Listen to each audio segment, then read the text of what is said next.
வணக்கம் நண்பர்களே, இது உங்கள் வசந்தன் நம்ம இன்னைக்கு அதிர்ஷ்டமாக அறிவாங்கிறத பற்றி ஒரு கதை படிக்க போகிறோம். ஒரு நாள் அதிர்ஷ்ட தேவதைக்கும் அறிவு தேவதைக்கும் சண்டை வந்துடுச்சு. யார் நீ பெரிய ஆளா நான் பெரிய ஆளாங்கிற போட்டி வந்துடுச்சு. அதனால் யார் பெரிய ஆளுங்கிறத நம்ம போதிச்சு நம்ம கண்டுபிடிச்சிக்கலாம் அப்படின்னு சொல்லிட்டு 2 பேருமே பூலோகத்துக்கு வராங்க. அங்கே ஒரு விவசாயியை வச்சு குதிச்சு பார்க்கலான்னு முடிவு பண்ணுறாங்க. அந்த விவசாயி ஒரு கிராமத்தில் ஏழ்மை நிலையில் வாழ்ந்துட்டுருக்கிறவர். அப்போ அதிர்ஷ்ட தேவதை தன்னோட சக்தியை வச்சு அதிர்ஷ்டத்தை நோக்கி அவரை சோதிக்கிறான். அதை என்ன பண்ணுறான்னா, அவங்க விளைவிக்கிற நிலத்தில் கோதுமை விளைவிச்சான். அந்த கோதுமை எல்லாத்தையுமே தங்க காசுகளாக விளைய வைக்கிறது மாதிரி மாற்றி விட்டுட்டான். அதே நேரத்தில் அந்த இடத்துக்கு வந்த மகாராஜா அதை பார்த்துட்டு, இன்னும் தங்கமாக காய்க்குது, அதிர்ஷ்டசாலியாக இருக்கிறான் போலையே அப்படின்னு நினச்சிட்டு அந்த விவசாய, நீ இந்த தங்கத்தை எல்லாத்தையும் எடுத்துட்டு இங்கே அரண்மனைக்கு வந்துரு, நான் உனக்கு என்னோடய மகளை, அதாவது மகாராணியை உனக்கு முடிச்சு வைக்கிறேன்ட்டு சொல்லிட்டு அழைப்பு விடுத்துட்டான்.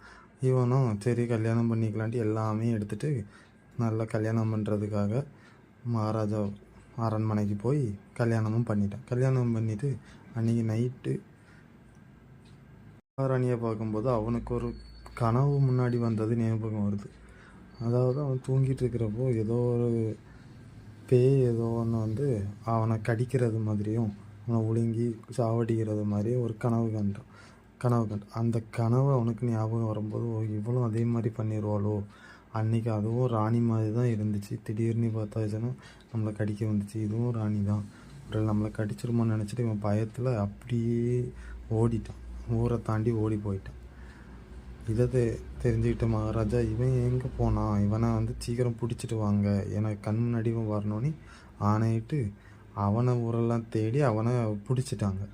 பிடிச்சதுக்கப்புறம் தான் தெரியுது முட்டாள்தனம் பண்ணிட்டாமன்னு யோசிக்கிறான். இந்த நேரத்தில் தான் அறிவு தேவதை சொல்லுது அதிர்ஷ்ட தேவதை, பார்த்தியா நீ என்ன காரியம் பண்ணி வச்சுருக்கன்னு பார்த்தியா அப்படின்னு அது சொல்லிவிட்டு, இப்போ என்னோட சோதனையை பாரு அப்படின்னு சொல்லிட்டு அதிர்ஷ்ட தேவதை அவதோட சக்தியை கொடுத்து இவனுக்கு அறிவை கொடுத்து யோசிக்க வைக்குது.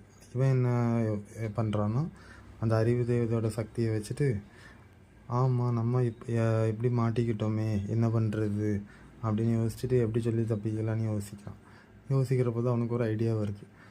ஆமாம், இல்லை மகாராஜா, என்ன எதுக்காக நீங்கள் இது பண்ணுறீங்க, நான் என்ன தப்பு பண்ணேன்னு கேட்டதுக்கு மகாராஜா சொல்கிறாரு, நீ தான் கல்யாணத்தை பண்ணி வச்சதுக்கு நீ அப்படியே ஓடிட்டியே, அது தப்புலான்னு சொல்லிவிட்டு மகாராஜா உன்னை தூக்கில் விட போகிறேன்னு சொல்கிறாரு. தூக்கில் விட போகிறாரான்னு இவன் யோசிச்சுட்டு என்ன பண்ணலான்னு யோசிச்சுட்டு சொல்கிறான், தூரத்தில் ஏதோ தண்ணியில் விழுந்து காப்பாற்றுங்கன்னு சொல்கிற மாதிரி எனக்கு ஒரு சத்தம் கேட்டுச்சு.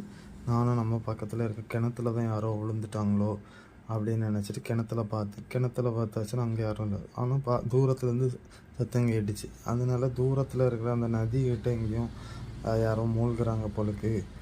ஏன்னா கல்யாணத்து அன்னைக்கு யாராவது இறந்தாங்கன்னா அது கெட்ட சகனம், அதனால தான் நான் அவங்கள காப்பாற்றணுமேனு தான் போனேன்ட்டு மகாராஜாட்ட சொல்கிறான்.